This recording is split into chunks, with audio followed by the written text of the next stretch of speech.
l'industrie automobile. Aujourd'hui, le taux d'intégration du secteur automobile au Maroc est de 35%, avec l'objectif d'atteindre 21 points additionnels à l'horizon 2020. Tant que le Maroc n'atteint pas des taux significatifs d'intégration, avec une diversification des débouchés, il sera toujours sous la menace de l'impitoyable concurrence internationale en provenance d'autres pays. Les écosystèmes mis en place doivent être capables de servir d'autres clients que les donneurs d'ordre actuels. Les opérateurs doivent, chemin faisant, prévoir une montée en gamme pour sortir du piège mortel du low cost qui met le Maroc en concurrence directe avec pays qui pourront toujours offrir des coûts plus bas. La stratégie de pénétration par les coûts doit être envisagée comme stratégie d'entrée, mais en aucun cas comme politique industrielle à long terme. Cette stratégie de montée en gamme ne réussira que si les expériences des unités actuelles sont concluantes et que le royaume améliore continuellement la qualité de ses infrastructures, la qualification de son capital humain et son environnement des affaires. Le tourisme au Maroc en chiffres. Deuxième contributeur à l'économie nationale, 11,4% du PIB. Deuxième créateur d'emplois, 515 000 emplois directs en 2006, 5% de l'emploi dans l'ensemble de l'économie. Contributeur important à la balance des paiements recettes générées par les touristes étrangers de 63 milliards de dirhams, soit 19% des exportations des biens et services. Le solde du tourisme a couvert 27% du déficit de la balance commerciale.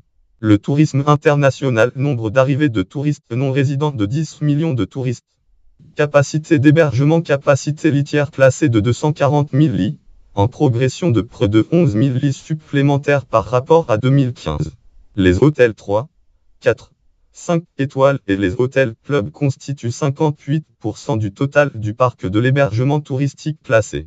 En dépit de son unique position géographique, à proximité de l'un des plus gros marchés émetteurs de touristes au monde, le Maroc peine encore à en tirer profit, pour une raison quasi évidente alors que nous passons notre temps à vendre notre nature et notre culture. Ce qui attire les touristes et les fidélise, ce sont nos infrastructures. Le cash à la peau dure.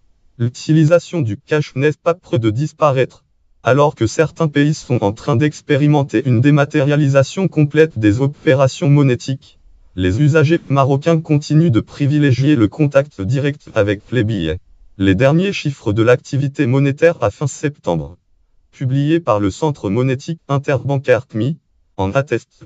Pourtant, les technologies utilisées demeurent particulièrement sécurisées. Parallèlement, de nombreux commerçants refusent des paiements en dessous de 100 dirhams. La raison invoquée est souvent l'importance de la commission accordée au CMI pour toute opération de ce type. Cette réalité rend également l'utilisation de terminaux de paiement électronique difficile chez les petits commerces qui gèrent traditionnellement de petits montants. Globalement, les opérations de retrait d'espèces, les opérations de paiement auprès des commerçants et eux marchands, les opérations de paiement sur les guichets bancaires et les opérations de cash advance par carte bancaire marocaine et étrangère au Maroc ont atteint, durant la période étudiée, 250 millions d'opérations. Cela représente un montant global de 212 milliards dirhams. L'activité est en progression de 8,8% en nombre d'opérations et de 8,6% en montant par rapport à la même période en 2006. Zara, comment la marque a conquis le monde. Étant l'une des rares enseignes de prêt-à-porter à n'avoir pas connu la crise, Zara, filiale du groupe Indit, continue de crever le plafond en termes de résultats. En 2016, le groupe a en effet réalisé un chiffre d'affaires de 23 milliards d'euros, avec une progression dans toutes les zones géographiques, notamment au Maroc. L'enseigne se distingue ainsi par la vitesse de la mise en place de nouveaux produits dans ses magasins. Cela signifie évidemment qu'ils peuvent faire des choses comme répondre aux changements de mode, réduire ou augmenter la production si nécessaire, introduire de nouvelles lignes et ainsi de suite. C'est un point de différence important pour la plupart des autres détaillants de vêtements qui engageant habituellement avant chaque saison et qui n'ont aucune capacité de changer de volume ou d'introduire de nouveaux styles à la mi-saison, explique Longaretti.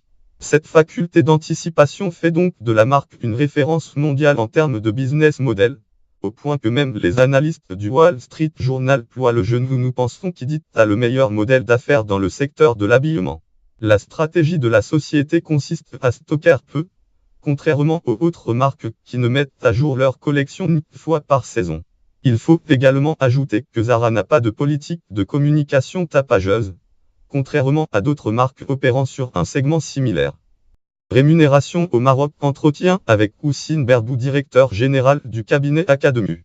Les entreprises ont, elles, modifié leur politique de rémunération pour maintenir la motivation et la performance des équipes. Les entreprises ne modifient pas leur politique de rémunération à cause d'un changement incrémentiel du marché. La politique de rémunération est d'abord un support de la stratégie globale de l'entreprise. Elle est donc structurelle. On ne pourra pas la changer au gré des mouvements ou des changements conjoncturels. Ce qui définit une politique de rémunération, c'est aussi les éléments qui influencent l'attractivité de l'entreprise, la rétention des salariés, l'équilibrage de la masse salariale, le climat social dans l'entreprise. Il ne suffit donc pas d'un changement de rang relatif d'emploi ou métier par rapport à un autre pour modifier sa politique salariale. Par contre, l'entreprise peut adapter des réglages, imaginer des artifices pour venir en réponse à quelques sollicitations ou attirer certains profils. Les leviers sont à ce niveau assez conventionnels: octroi de primes variables exceptionnelles, promotion catégorielle exceptionnelle, segmentation de la grille salariale par rapport à un métier selon de nouveaux critères, bénéfices, motivation extra-économique. À quoi faut-il attendre pour 2018? Comme je l'ai souligné en préambule, les métiers supports retrouvent la cote, notamment le marketing et les ressources humaines. Le digital continue à produire de l'inflation salariale. Les postes de managers et des experts creusent de plus en plus l'écart par rapport aux postes d'encadrement et des opérationnels.